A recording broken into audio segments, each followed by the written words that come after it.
Well, hello and welcome everybody to Smokefree Tennessee's quarterly webinar series. The theme today is called Clouded Vision, How to Best Educate and Engage with Parents Around Youth Vaping in Tennessee. My name is Jamie Kent. I am the chair of Smokefree Tennessee, our state's official nicotine prevention coalition, bringing together experts in policy, community, engagement, and evidence-based educational practices with the goal of creating a healthier place for all Tennesseans to live, work, and play. Our webinar series is one of our leading programs to bring people together across the state who might not normally have opportunities to work together, to have these really important conversations surrounding nicotine control and prevention, youth vaping, smoke-free environments, things like that. We've got an incredibly amazing packed panel today that I'm excited to run through their intros really quickly here. Let's see, Tracy, if you could hit that next slide for me. We've got Charlie Moses coming in from Parents Against Vaping E-cigs. Charlie is a regional advocacy manager for PAVe, as well as Vapes Are Trash socio-environmental campaign manager and the coalition work group coordinator for Washington Breathes. With over 10 years of experience in leadership and community-based efforts, they work to combat youth substance use at the micro, meso, and macro levels, carrying out advocacy, policy work, education, outreach, and systems and environmental change. Charlie holds a master's in comparative politics with an emphasis on social movements. Their independent research focuses on community interventions for sexual and gender minority youth substance use. Heather Piergies is coming to us from the Tennessee Department of Education. She serves as the Health Education, Physical Education, and Physical Activity Manager at Tennessee Department of Education. She supports districts, schools, and educators to provide quality academic programs and instruction in health education and physical education, and supports physical activity in the instructional school day for all students K through 12 through professional development, access to resources, technical assistance, and policy guidance. Michelle Mercure, coming to us from the American Lung Association. She's the director of nationwide tobacco programs for ALA and holds a Bachelor of Science degree in health education and is a certified health education specialist and Mayo Clinic trained certified tobacco treatment specialist. Say that 5 times fast. She joined ALA in 2000 and brings over 24 years of experience in managing, developing, and implementing programs, including tobacco prevention and cessation outreach, youth empowerment programs, and lung disease education and prevention projects. Jeanette Wyatt, coming to us from the Hamilton County Tobacco Prevention and Cessation Program, is the program manager, where she provides firsthand programming on outreach to the community on the issue of vaping, how to talk to kids about vaping, and how to get help to quit. I actually just read her quote on a Fox News article just yesterday too. So she's in the news and here from Fox to our Smoke-Free Tennessee webinar. I'm not sure if she's with us yet, but we're hoping that Marcy from TNSTRONG ambassador will be joining us. I know she was having some schedule issues with escaping school to come join us, but if she's able to, Marcy is an incredible ambassador for TNSTRONG and lost friends and family to smoking, so became part of the Carter County Drug Prevention Coalition, and after joining, went to the TNSTRONG Summit and knew she wanted to be up on stage with other ambassadors to teach people about the effects of smoking. Drop your name, your organization, and maybe just a little bit about yourself in the bio, wherever you're tuning in from. Let this be the moment that we all introduce ourselves in the chat. That we'll include that in the follow-up. We're recording this now for those that missed it, and to live permanently on our Smoke-Free Tennessee resources webpage, where all of our webinars live as well. All right, Tracy, so next slide here. I like to kick things off with sort of a lay of the land of the data of what's happening regarding each theme that we discuss. Since there are so many folks from across areas of Tennessee, from schools to law enforcement to health educators to nonprofits, we just wanted to hit you with some of the most recent data that set up this conversation. So the problem that we're facing right now with the youth vaping crisis in Tennessee can be outlined with some really stark data here. 19% of our youth have reported vaping in the last 30 days, as compared to 9% of our adults. Next slide, Tracy. There are over 6,500 retailers that sell tobacco and vapor products in Tennessee. When you compare that to the United Kingdom, that only has 3,300 in the entire country, that gives you an idea of the access that youth have here. Or even if you think about something else that we have a lot of in Tennessee, McDonald's, right? No, there's only 328 McDonald's in Tennessee. So that's some stark perspective for you. Next slide. When you look at those retailers, 33% of schools, K-12 in Tennessee, are within walking distance of one of those retailers. And 91% of the counties across Tennessee have at least one school within walking distance of that retailer. So it's not just a city problem, it is statewide. Next slide.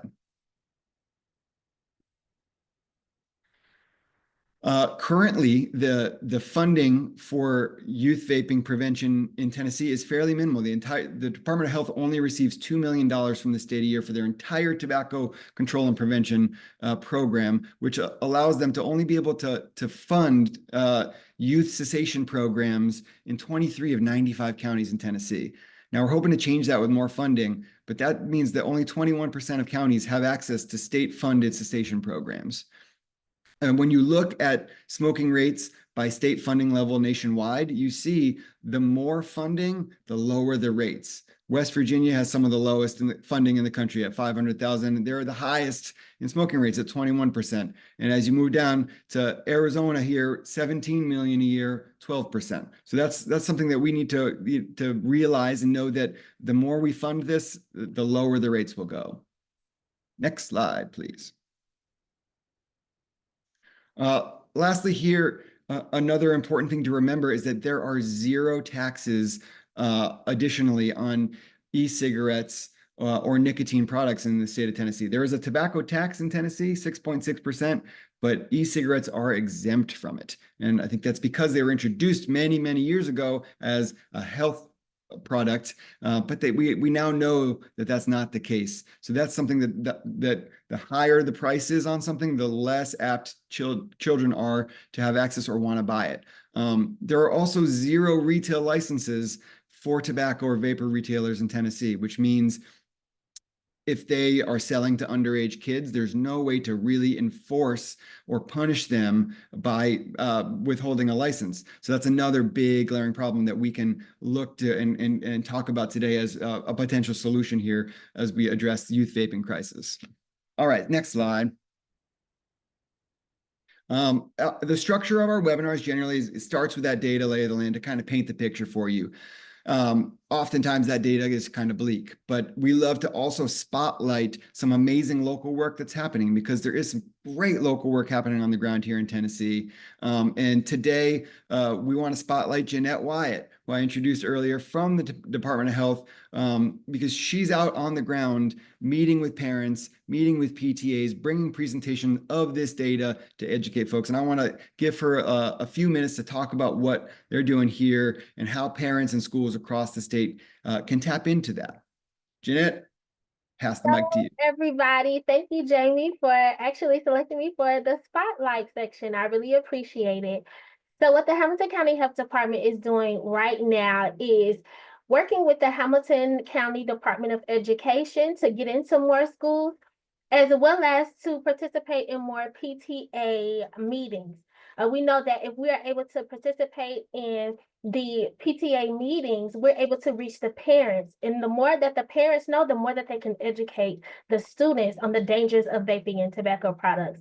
And they can also be more vigilant when it comes to watching and seeing what their child is doing and, who they are communicating with and what they have. So we feel like it is important for us to reach them on that level, and the school system is a great way to do so. I love that. So tell me a bit about what a typical PTA presentation or session is like if you get to, when you have the opportunity to go in and talk to parents. Okay, so typically what I do is I do a vaping presentation that we already have together. It's one that I use with the students as well because we want it to be comprehensive so that everybody can understand it. We make sure that we inform the parents on what the vaping devices look like, what vaping really is, how their marketing tactics are to their kids, and the health risks that are associated. And some parents are very astounded by the information that they found out from us. That's amazing. Do you tend to find that parents are resistant to this information, or that they're excited to receive it so that they can start making change in their own homes? What's the typical reaction like? So the typical reaction for me is that they are excited and astounded at the same time. When they receive the information, they are very receptive to it because it's information that they didn't know. So the more that we're able to educate them, the more excited they are on being able to understand the vaping trends and understand what their child is doing and what this product is doing to their child. I love that. I love that. So do you find that is this, I know you work in Hamilton County, which for those from maybe out of state or different parts of the state, that's Chattanooga area. Is this something that health educators across the state are doing regularly and a resource that other areas and regions have access to? This actually is a presentation that we created. But if any other county across the state of Tennessee decides that they want to create a PowerPoint, I encourage them to do so. We get our information from the CDC and reputable sites with information so that we can be able to provide that factual information to the parents and the students. So I I felt love like that. if they were able to create their own presentation, that would be great as well. Awesome. How does a school go about reaching out to you to set up, or a PTA reach out to you to go about setting up a presentation like that? So how I've gotten into the PTA realm is outreach events, which sounds crazy, but it is more so of outreach events. So we try to go to as many outreach events as we can to let the community know that we are out here. And the PTA members are community members. And so they come to our tablings and they ask questions and they are excited about the information we are providing. And because there is such a high number of students vaping and high number of vaping infractions in Hamilton County, they see fit for us to join the PTA meetings and speak to the parents so that they can provide, so we can provide them with information. Love that. And is there any cost associated if a PTA wants you to come out and speak? No, it's absolutely free. Awesome. If someone on the call or watching this later wants to get in touch about setting up, how might they go about doing that?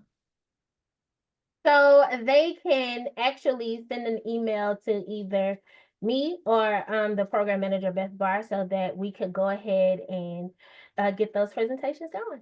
Fantastic. If you wouldn't mind dropping your email in the chat, and we will include Absolutely. it in the follow-up recap next week, that would be amazing. Thank you, Jeanette. Absolutely. Thanks for doing so much great work in the community. Keep it up. You are awesome. Thank you. You all have a wonderful day. All right. Next, we're going to move on to the panel portion of our programming here with Michelle, Heather, Charlie, and potentially Marcy if she is on. I haven't been able to check. Let's see here. So this portion is where I like to ask some questions similar to what we just did with Jeanette, but also give you a platform and to talk about some of the amazing work that you are doing within your organizations. Some are national, some are state, some are regional, but y'all are the leaders in this. And we're just so grateful to have your expertise online today, answering some questions here. So I'm going to kick it off with something just a little broad to give you a chance to kind of flex some of the great things you're doing. But tell us all a bit about the work you're currently doing focused on youth vaping and specifically parent education and empowerment. Charlie, I'm going to kick it to you first, since your organization exists primarily just to do this. It's true. Well, thank you. And thank you for having us here today. We are very, very honored and pleased to be here in Tennessee. So yeah, Parents Against Vaping, the name of the organization, we overall raise awareness about the dangers of youth vaping. And in that, we advocate for stronger policies and regulations as well. And we empower parents and caregivers to protect their children. We focus on making an impact at both the individual and the community-wide level. And then we do this through outreach. We have educational workshops, advocacy campaigns, and we really work to empower parents and caregivers by helping build those tools and the confidence needed to protect their kids from tobacco industry tactics. And I will hand it over to someone else. Thank you. Amazing, amazing. Michelle, I will kick it to you to answer that same question. Wonderful. Thank you again for the opportunity to be here. I'll apologize in advance for my squawky voice. Started to get laryngitis yesterday, so I'm trying to push through. So bear with me. The American Lung Association really does take a comprehensive approach in addressing youth vaping, from our advocacy efforts to our education efforts, communication, research, kind of across the board. A lot of our efforts are focused on schools, of course, because we want to meet children where they are, right? And that also means the community and the parents that are part of those schools as well. So we, broad strokes, go across this comprehensive approach in addressing youth empowerment, education for community members, parents, students, policy change, and that can take place at the local level, at the state level, or even at the national level. And of course, we have that continuum of care, of prevention to intervention and cessation, so kind of across the board. And throughout all of those, it really is working with the students, but working with their families and the community at large as well. I love that. And Michelle, since I'm just going to force you to brag on something that you guys just put out there real quick. You guys just launched a new media campaign, right? Partnered with the Ad Council that's specifically around parent education, right? Sure. It's called Talk About Vaping is the key website for it. And for the last several years, we've had a different kinds of campaigns each year. They kind of update it each year. And this year in particular is really kind of focused on parents are the best person to talk to their child. So really the effort is helping parents to know what is the best approach to talk when they're talking with their child about vaping. Starting early, opening up the conversation. We do offer through our website a conversation guide that can offer those little step-by-step guides for people who maybe are not sure quite where to start. So the broader campaign, it's social media, it's billboards. You may see it in a number of different places, but really excited to share it. We've kind of built upon previous years of get your head out of the clouds. Do the vape talk was another, how to approach that. And this year is again focused on parents, that you're the best one to talk to your child. I love that. And are these free resources that coalitions, health educators? Absolutely. Awesome. Lung.org is the best place to dig in. We've got a lot of different resources available on there. So I would encourage people to explore our website. And Talk About Vaping is that particular website for the vaping campaign. Perfect. And we'll include a link to those assets in our follow-up email to everybody too, so that everything's in one place. Great. Thank you. Heather, let's kick it to you to talk a bit about your work here in the space. I will. Thank you, Jamie. Thank you for having me. I'm really excited to share. And I really cannot say how excited I was when I heard Jeanette talk about their work and their connection with leveraging schools and education. So that's always what we love to hear, and it's what we'd love to talk about. The Tennessee Department of Education is really proud to see districts and schools doing amazing things to address youth vaping locally. Their efforts involve usually a combined approach between health education, school safety, mental health and well-being, and family and community involvement. They all work really neatly together. This academic year, we actually do have a total of 49 districts that have identified a strategic goal to support vaping efforts. Using their local data, these goals aim for a combination of decreased instances on campus, increased student knowledge and education, cessation supports, and advancement in policy and practice. And our coordinated school health family out in districts, I know some of us are on the call, that family out in districts and schools know that parent knowledge and empowerment play a huge role in student success. They might be hosting special events on campus with professionals doing presentations like hidden in plain sight or stashed away. We also see coordinators being present at school events, doing the outreach and in their communities, as well as leveraging social media to reach families where they are with education information on how they can support their children with vaping. And that part's really important to address the issue of access to information for families who maybe don't have the capacity to attend after school events on campus. At the department specifically, we collaborate with various other state agencies to ensure communication of many resources that are already available. I'm happy to say Michelle at the American Lung Association, we share those resources as well. And our division is providing targeted support to those 49 districts. This is to help them share resources and successes and ideas as a cohort, as well as providing them with consistent support for a multifaceted approach that includes parent education, because we know that youth vaping itself is a multifaceted problem. True that, it sure is, but that's why we have a multifaceted group of people, I think, on this webinar, which I already see possibilities for collaboration here and working together, because that's key. Marcy, good to see you. Welcome to. Thank you so much for being here. Tell us a bit about your work with TNSTRONG, fighting back the youth vaping crisis here in Tennessee, and how you work with your parents or other parents within TNSTRONG to address it. Hi guys, thank you for having me. So I am a TNSTRONG ambassador, and so me being younger in the youth, I would usually, with all the other ambassadors, we would reach out to everyone our age. So anyone about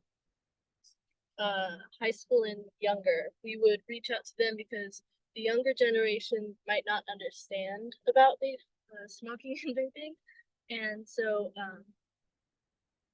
so we can teach them, because we are their age and they seem to listen to us, our peers, more than they listen to an adult, because they might think, oh well, they don't know what we're going through, this is a new generation, they don't understand our pain. So if they listen to a peer, they might be like, oh, so there's someone who does understand and they can help us. So we aim our education to the youth, but usually the youth would tell their parents, and it would have a ripple effect with the older generation, so that we could teach about everyone and everything. And so, yeah. I love that. That's amazing work, Marcy. And that, it prompts the next question for me. You mentioned that youth often listen to youth maybe more than parents. And I remember being a rebellious high school kid and not wanting, maybe doing the opposite my parents said. So that makes me wonder, what role do we think parents can and should play in reversing this crisis in Tennessee? Michelle, I'm going to kick it to you to start this one. Knowing that it's a complicated dynamic between parent and child, what do you think is the best role for them to play? Well, I guess I would recommend, first of all, just starting early and continuing the dialogue. Any opportunity you have to ask questions of your child from when they're very little and they see somebody who's vaping, talking to them about that. What did you just notice? What did you see? What are the circumstances? How does that make you feel? Are your peers doing that? Have you seen other people doing that? And just having that conversation, any opportunity that you can, I think is a great way to kind of keep that dialogue going. It's not a one and done. It's something that should happen on an ongoing basis. So I think it's important for, parents just to open up those lines of communication and not have it get to the point where it's reactive to something, but it's really more proactive in approaching. I think the other thing is really kind of focusing less on the shame and blame. If we're going to put blame, let's put blame on the tobacco industry that's who's targeting our youth. So if a student has experimented or tried it, let's not focus so much on the punishment of that, but really focus at what's happening, that they're being targeted and how they can react to that and really, be empowered to make healthier decisions, and having conversations about that empowerment and about who really is at fault here, which is the tobacco industry. I think that's an important piece that parents should talk about and address as well. Yeah, that's so right on. Absolutely. I love that. Heather, any thoughts on what role parents can play in this? Yes, absolutely. Especially if parents are feeling empowered to take this outside of their own home for impact, I would absolutely say stay involved. Stay involved to stay informed and empowered. There are so many opportunities for family involvement related to youth vaping, especially within schools in Tennessee. There are a few great places to start. County health councils, as well as prevention coalitions, are active across the state. And they want all the different stakeholders, and there could be no better voice for our youth than their parents. So they can seek to be involved. As child health and school health are a really important part of public health. So those organizations want to hear a parent voice.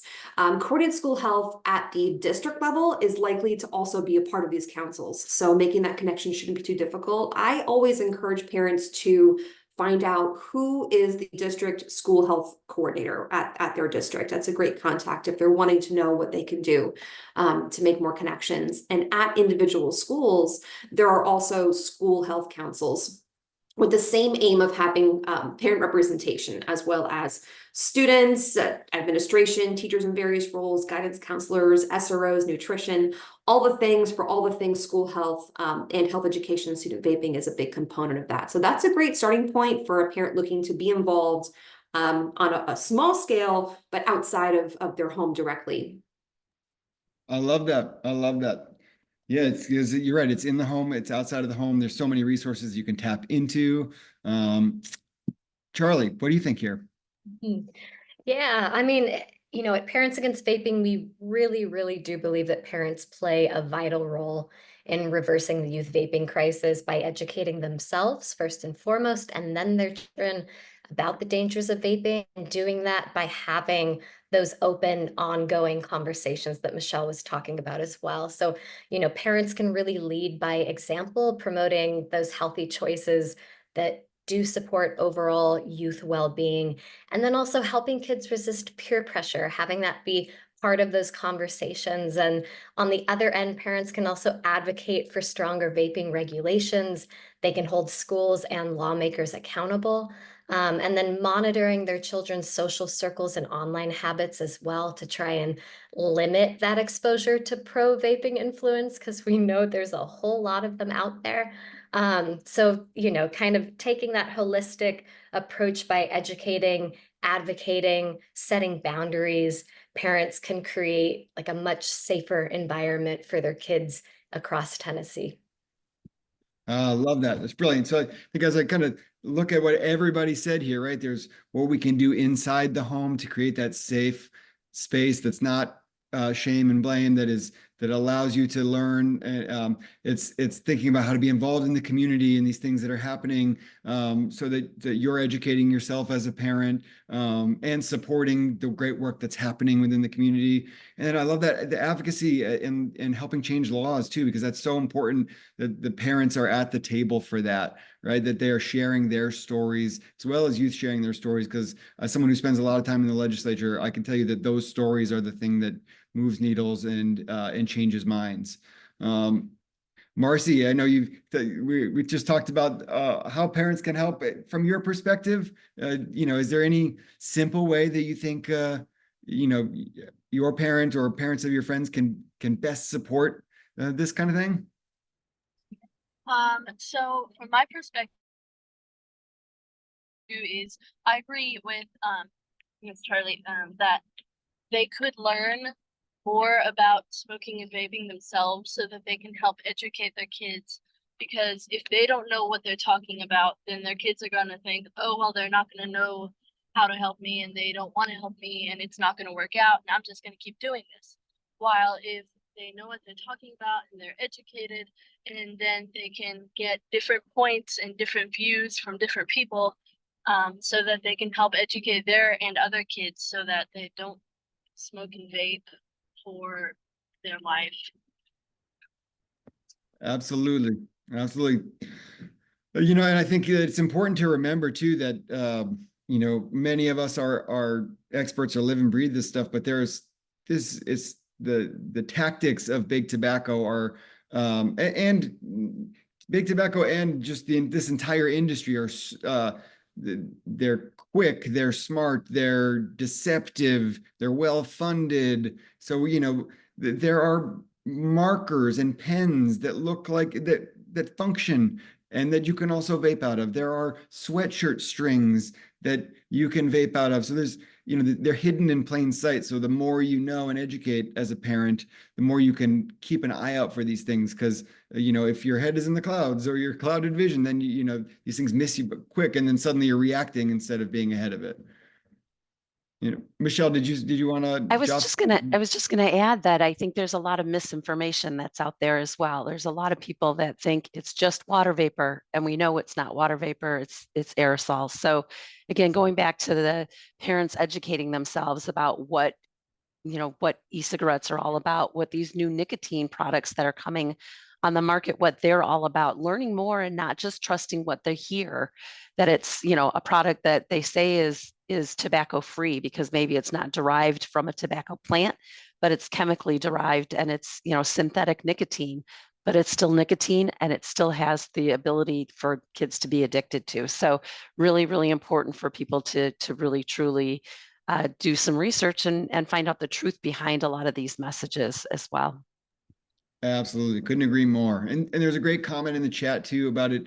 It's also important to offer cessation support to parents at the same time so that if they're, you know, if their child does become addicted, they know that there's access to that and that they can, they have a path to help their kids quit. I think that's really important. And they mentioned Mayo's Become an X program as a great program. I know there's a lot of great programs out there. Well, Truth Initiative has a great one. Long has a great one. So yeah, that's a great point here. All right, now let's talk about success here and what's working, right? I know it's easy to be all doom and gloom here, but I'd love to know from each of y'all an example of a parent getting involved, whether it's advocacy or just within their own home, and helping and what you view as a success story. I'd love to hear some success stories here. Heather, I'm gonna kick it to you.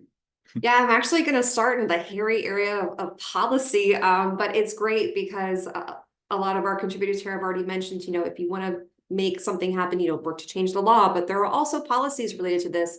And when we're looking from an educational perspective, policy revision and strengthening is an ongoing process constantly in so many areas of education, but likely none more so than for tobacco vaping and emerging tobacco products. It's important that we use that kind of language so that when policies are written, even though the products are changing, that is included in that policy. You address some really important data when you open, Jamie, about there being no licenses and, you know, because the language has changed, but they've kind of found that loophole. So if we make sure our school policies don't have that loophole and we can keep up with the products as they change, that could be really helpful. So one rural Tennessee district actually reported last year a reduction in incidences by 9% compared to the school year right before they changed their policy.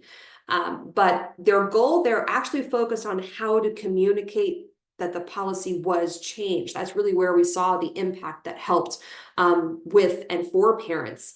The communication involved registration night, you know, actual hard copies and having conversations with parents, notifying parents via newsletters, the parent-teacher conference schedules, district websites, social media, the local newspaper even. So getting the word out to say, hey, we've made this change. Here's why. And they've seen really great strides in that direction. So in some instances, parents and even educators, you know, were caught behind that knowledge curve as we've come to know of the risks.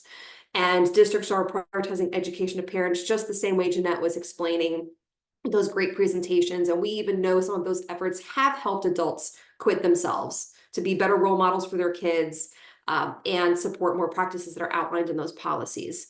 Some of which maybe require, it's great for parents, for policies to require an educational component for parents as well as students, not just them, for knowledge and cessation support. So if parents do want to know more about how to provide feedback on their school district policy or what the policy says, maybe especially if they want to ensure that it's comprehensive, including non-punitive approaches like cessation support, they should be able to find it on their district or school board website. I love that. I love that. And I think that's an important reminder too, that there's policy at the state level, there's policy at the local level, and there's policy at your school level that can be changed. And I have heard people be unsure of whether they have the legal right to change that policy. And yes, you can change that school policy and you can make it stronger and you can make it universal. And I know that's happening across that's amazing work there. And I would encourage people to start there, right? Could start at the school. Then maybe it goes to the community. There are areas that we repealed preemption that can have stronger ordinances within a community, but it can start at the school and then it can go to the community and then who knows, maybe statewide from there. Michelle, tell us a success story on your side. A couple that come to mind for me. The first being just some story sharing. We had a mom who contacted us who was just so distraught over her son being hospitalized as a result of vaping. Just within a couple of months from when he started, and it was just a horrific story. And she wanted to share what she had gone through. Actually ended up writing a blog post for us on our website. And so that storytelling and sharing of that, I think, can be really impactful and helpful. Another success story I think of actually just this morning, I spoke with a mom who was really concerned that she had found her son was vaping and was looking for help for cessation. So we're getting him enrolled in one of our cessation classes. And, it's just, I was really impressed by mom taking, I want to help my son. I want to be there for him to guide him through that. And whether that's finding local cessation resources or, going to a healthcare provider that can provide some guidance. A lot of students do recognize that they're addicted. They just don't know where to go to start with. And so parents being able to help them and help guide them. And, they may not have the answers right away, but, to start with maybe a healthcare provider to begin with, or to start with programs that are available at their schools, to reach out to community partners to find out what's available. But I think that's truly remarkable when parents are like being their child's advocate to say, how can I help get you the help that you need so that you don't suffer from a lifetime of addiction? I love that. I love that. Charlie, tell us a success story from PAVe. Sure. Yeah. I mean, looking at all of the successes and talking with so many parents, one that stands out to us is a story from a parent in New Jersey who, she had discovered through social media that her 15-year-old daughter had started vaping. And she also learned from that a local store was selling to her daughter and to her daughter's friends. So very determined to take action after discovering that. She confronted this retailer. She also involved the police, and then publicized that issue on social media as well. And, despite receiving backlash, which also included threats from other youth who were upset about losing their access to that store and to their vapes, she remained really, really focused on just supporting her daughter's well-being. Like that was her primary focus, was the well-being of her daughter. And so for 2 months, she really prioritized this, through that open and ongoing communication that we've been talking about. And then after that 2 month time, she moved to collaborating with the school. So she worked with her daughter's school, which included interventions like removing her daughter's locker privileges and limiting access to a backpack, which was all part of this broader effort to remove those vaping opportunities. And the parent also found a therapist for her daughter and maintained this consistent family support through that entire process as well. So really multifaceted here. And then over time, her daughter started to understand the risks of vaping. She also found a new friend group, and eventually she was able to successfully quit with all of that support, which was just an amazing feat for anyone, and especially for a 15-year-old to quit using nicotine. And so, inspired by that experience, the parent became this great advocate, and she led educational presentations in the schools. She even organized a town hall with mayor and council. And then, sharing their story with other parents, which we know is so impactful. And her daughter even joined in on that advocacy at the town hall, which was incredible. So, an amazing story. And we, of course, in saying this, want to emphasize that there's no like one size fits all solution for supporting a youth to quit vaping, that it requires that persistent support, and also, of course, that really like tailored approach for each family's needs. But just an incredible success, and beautiful that this parent was able to bring it back out to the community as a result. I love that. I love that. Just starts at home and it just ripples from there, right? Marcy, have you want to tell us about any successes you guys have had at TNSTRONG that maybe involve parents? It's okay if they didn't too. Yeah. So general TNSTRONG success we had was school policies, because most of any of the TNSTRONG ambassadors go to public school, and they all have some policies that they wanted to put up and make sure that their school was a safe place for everyone.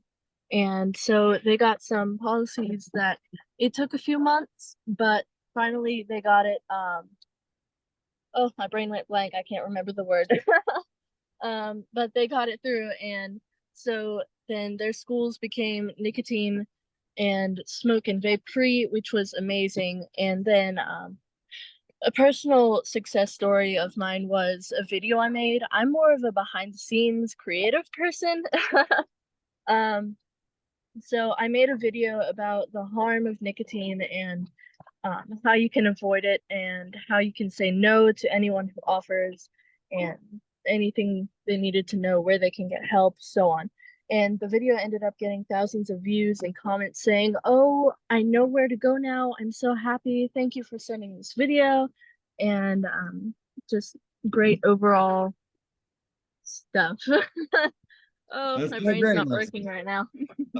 That's amazing. Great work, both personally and with TNSTRONG. And I'm sure a lot of people on this call are thinking, oh, a video that works well for, maybe that's something a parent could do with other parents as well. And let's go, maybe there's some parents joining TikTok and need to, help spread the word out. I don't know. I'm just saying. Those are some great stories. Thanks for sharing, everybody. I saw a great comment in the chat as well.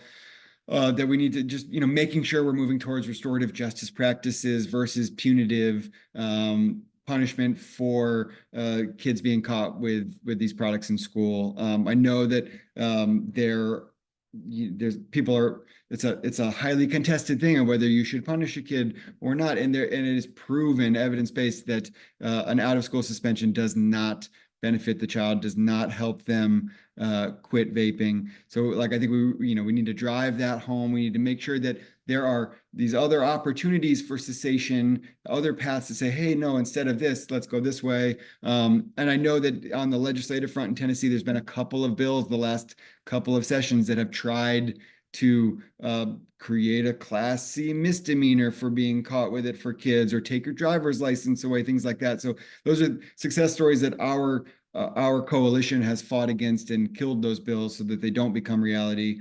And we need to keep pushing forward, because I think oftentimes legislators go, okay, if not that, then what? So we need to be working as a community to present them those solutions actively, that could, maybe get put into code of saying, hey, this is a child won't be punished. They will be brought into an educational cessation program to help them quit.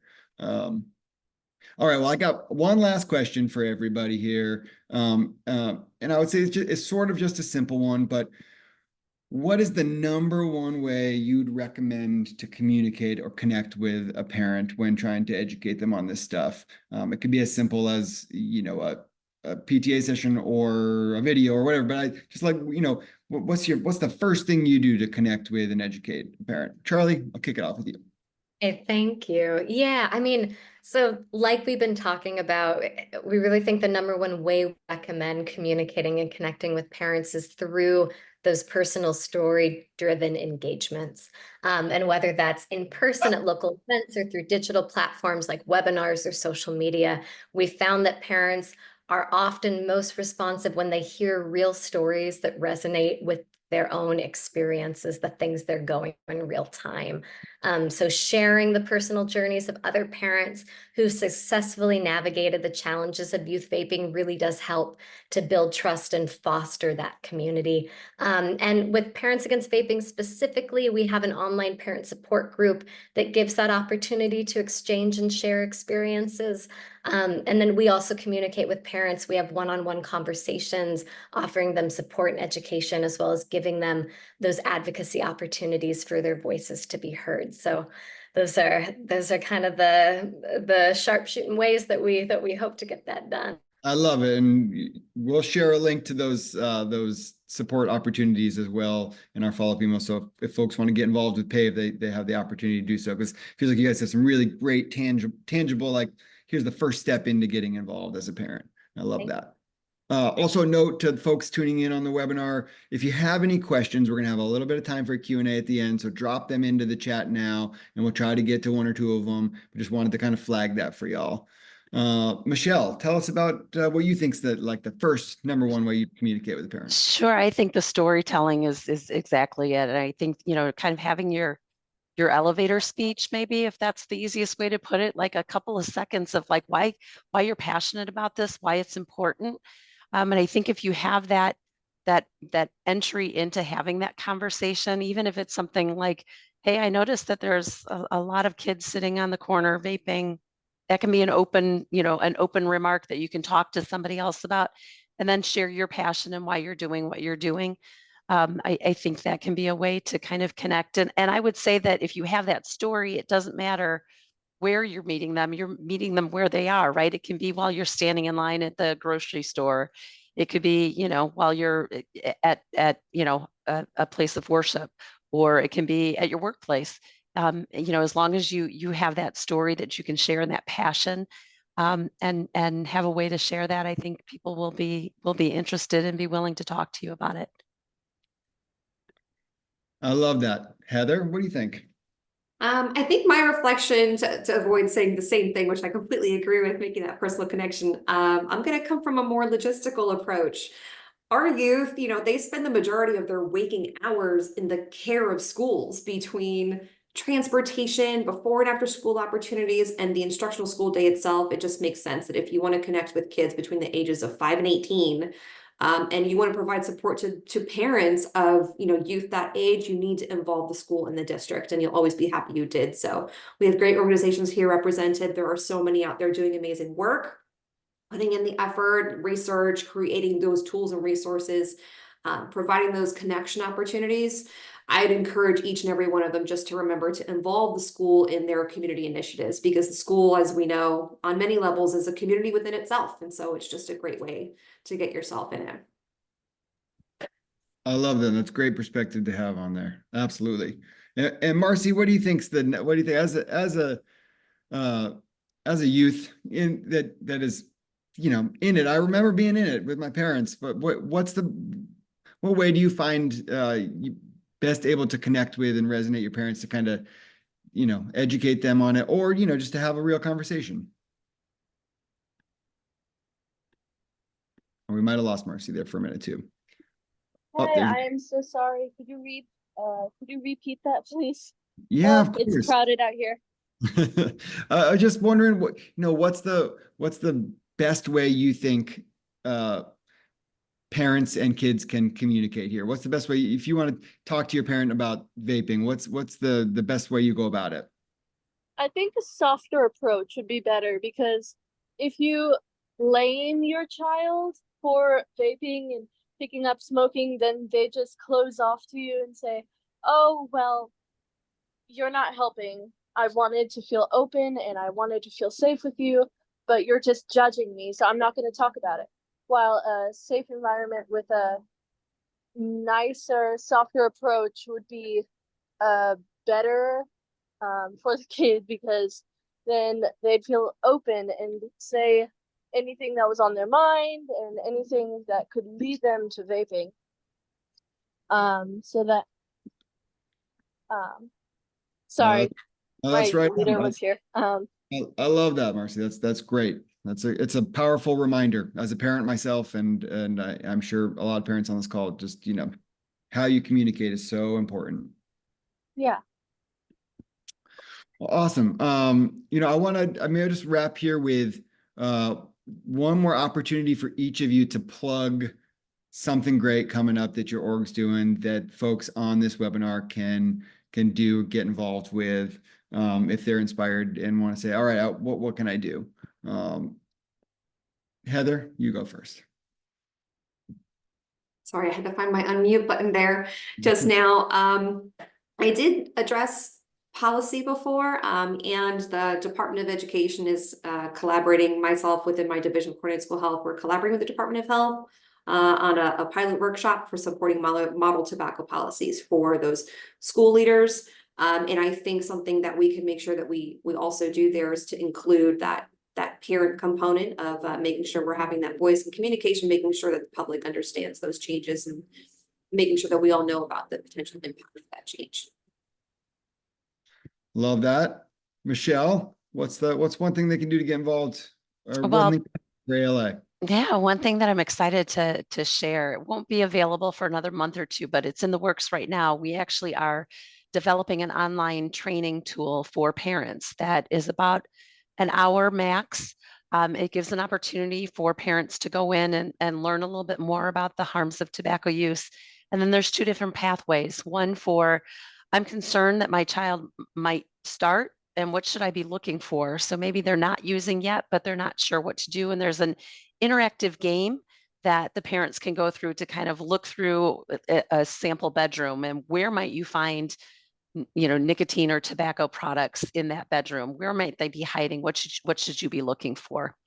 On the other side of it, the other pathway is focusing on youth who maybe are already starting, and then how do you approach your child if you suspect that they're using, and you know, what's the best approach, and some, you know, scripting and some sample case scenarios that they can go through. So that will launch in mid-December. So we're excited that that's in development. I wish it was ready in time for today, but it's in the works. So we'll be sure to reach out to you and let you know when that's available. Awesome. Please do. And we'll be sure to share it with the group here. I love the idea of a game as an educational platform. I think that's always gets people engaged. And I can already see maybe it gets incorporated in a health department PTA presentation or a Department of Education presentation, where you can interweave it there. All right, Charlie, what do you guys got coming up? Yeah, I mean, just overall as an organization, you know, we are on a mission to remove sale of flavored vape products, because we understand that that is the reason why kids get hooked on nicotine in the first place at this day and age. So, you know, we're really pushing the FDA to take immediate action on the removal of all of these flavored products. I can put a little link to our letter to the FDA if people want to sign on, but that would be our biggest focus, our biggest push right now. I love tangible action items like that. Absolutely. Share the link. And Marcy, y'all got anything coming up at TNSTRONG you're really excited about? So for TNSTRONG, we just recruited a few new members, and we're going to have a training. And at that training, we're going to discuss what we're going to do and how we're going to move forward and what our projects will be. So we don't have much yet, but we will in next month. All right, that's exciting. All right, well, I just got a few housekeeping items really quick. If Tracy, you could share the slides again. Our next webinar will be January 23rd, 2 Joule for School. We're going to hone in on best practices for schools navigating this crisis, and I think we'll be in the heat of the legislative session there. So I think we'll really touch on some of these punitive things that are happening and how we can avoid it, and what schools can and can't do, because there's a lot of confusion around that locally. So we're going to dive into that in January. And if you like this one, I think you'll really dig that one as well. Next slide, our next coalition meeting, for those that are new and want to join us and come in person and learn about what our coalition does across the board. That's going to be in Knoxville on Tuesday, December 3rd from 12 to 2 p.m. We always provide lunch. We always provide some live music because that's where we came from. Shout out to musicians for Smokefree Nashville right there. But yeah, we'd love for you to join us.